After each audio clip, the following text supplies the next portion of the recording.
Ito yung araw-araw kong dala-dala ngayon, pala mga idol. Samantala nung ako active pa sa sundalo, ay palagi kong hawak ay M16, yung aking Armalite.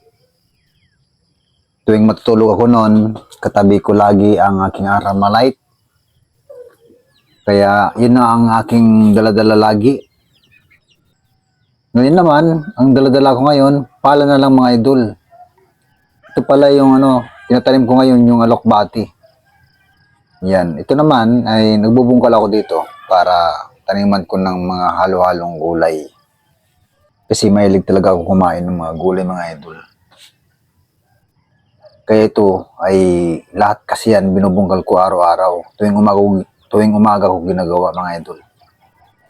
Tapos pag nabungkal ko yan lahat, tatanggalin ko naman yung dito, yung mga ugat-ugat ng damo para hindi tumubo. Inisipan ko bungkalin para magtatagal yung niya. Kasi pag di mo kasi binungkal, madali tumubo yung mga damo.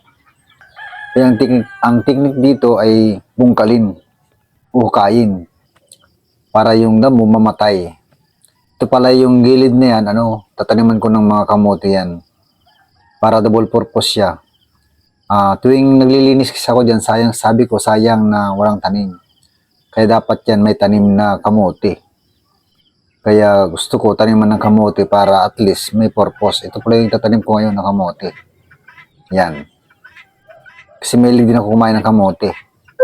Yan mga idol. Napakasarap kaya ang kamote. Kaya dyan kita tanim mga idol. Yan o. Yan na yung tataniman ko. Pakyat yan mga idol. After 2 weeks, pwede na yan, harbisin. O diba mga idol?